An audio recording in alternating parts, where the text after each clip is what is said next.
How, we've how did you combat that, though? You want to sit over Yeah, there?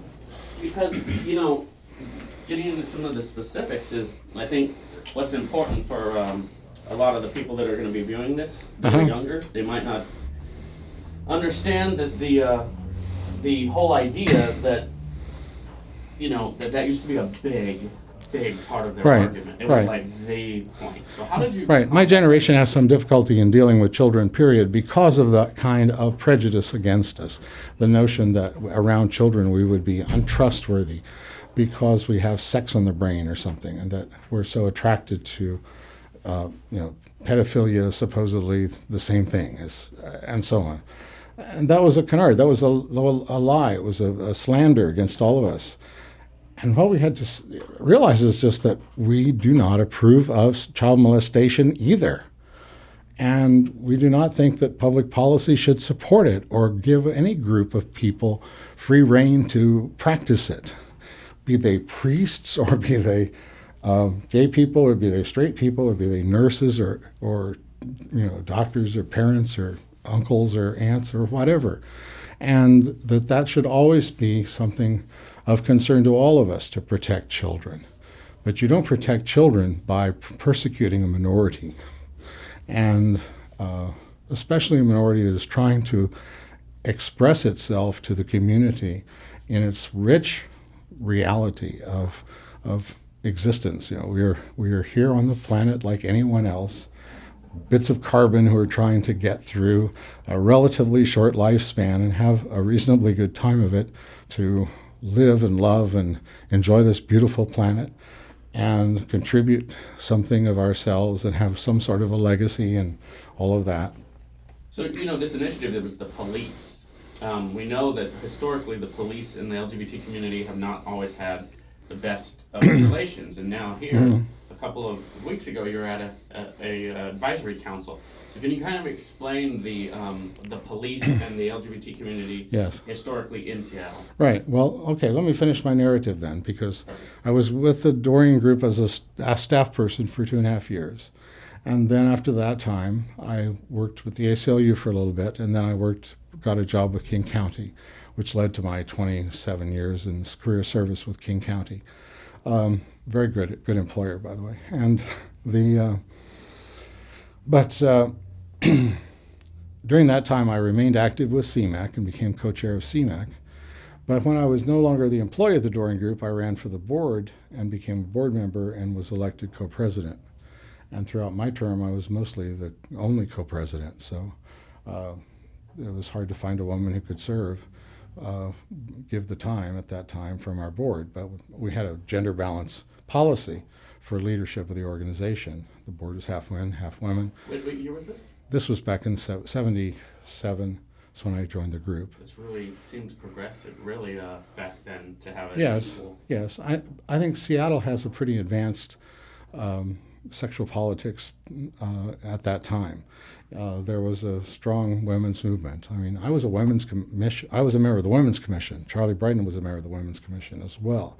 And this was important to us. I considered myself a feminist. The first appearance I have in the Seattle Gay News is wearing a T-shirt that had the text of the Equal Rights Amendment written out on the back. And that's what's shown. Is someone snapped that photograph, and it's on one of the covers of the Seattle Gay News at the time. Because I was attending a rally, and I would speak out as a feminist for, as a gay man who happened to be a feminist, because said to be concerned about sexual politics, you must be a feminist, and that's still correct. But I remained active in CMAC as well, was co-chair there, and so for a while, and had What that. does CMAC do? Well, CMAC was, we just went over, I was involved with the evaluation committee, the first one, and then we interviewed and rated candidates on the issue of issues of concern to the lesbian gay community. And that was our term then. We didn't say LGBT. We usually said the lesbian and gay community. We've learned that a little larger acronym is more appropriate these days to cover people as they wish to be labeled or grouped. But so forgive me for my old habits, but that was the shorthand of the time. So for a while, I was the go-to guy who would get called to comment on issues or speak to the press or be on television.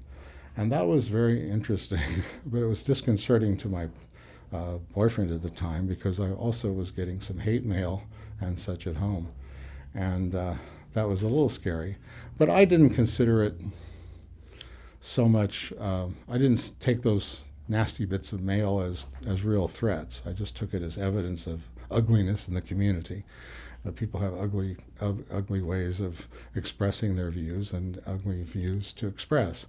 And it was important just to carry on and continue the work because we were seeing it was paying off all the time. The more exposure we got to our issues, the more we got the people who had sensible ways of explaining the issues, of helping to draw out the real rich diversity of what we were about, rather than to just argue over the stereotypes, were being effective, and it was working throughout the nation.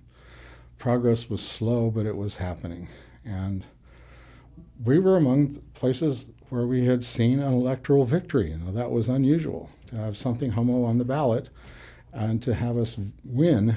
Well, in California, the Briggs Initiative, which would have prohibited school teachers who were gay, and then in Seattle, where we won Initiative 13.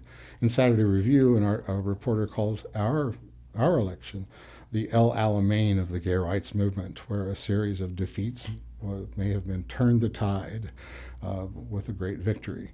And that wasn't quite true, but it was still helped to turn the tide and helped to show us all that we could win if we do it, work hard at it, and continue the battle ongoing. So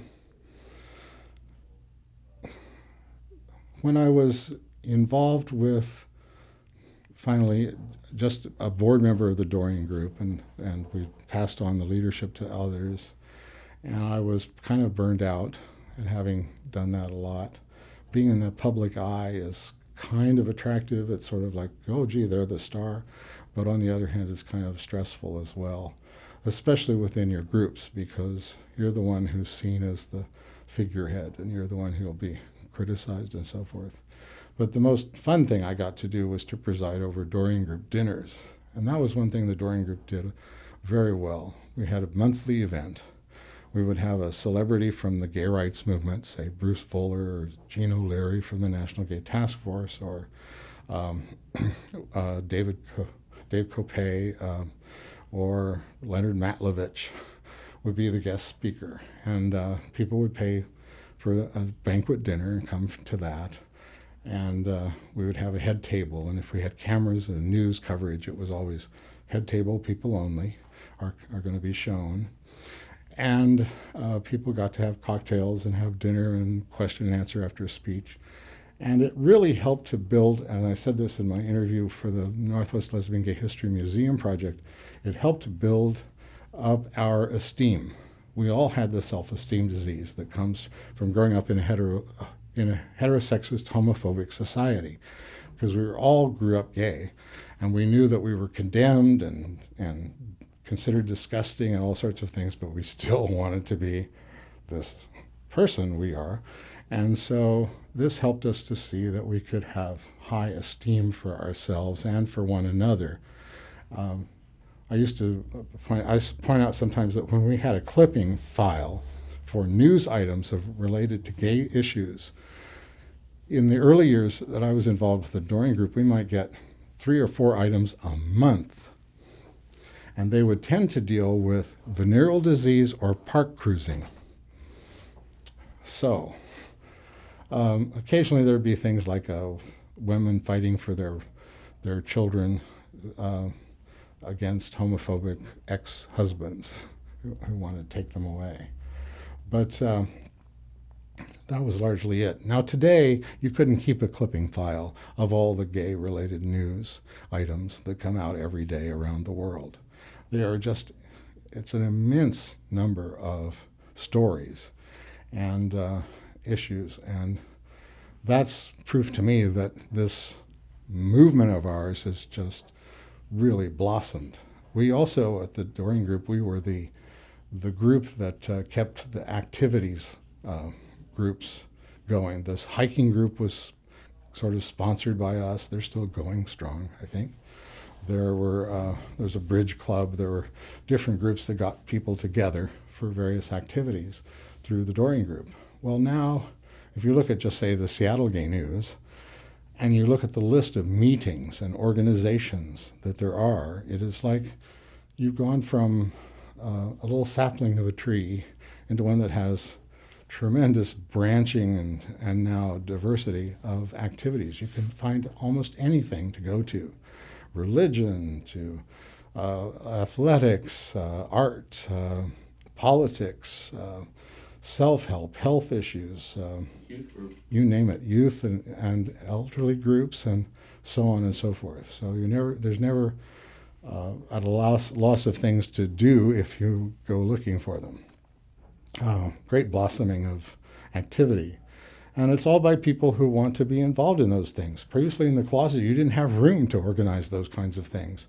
The luncheons that we had, or the breakfasts that we had in Boston, the ones where we had a doctor come and talk about venereal disease and a lawyer come and talk about getting caught having sex and the legal consequences of that, ended because the restaurant got very nervous about having homosexuals in its private banquet room.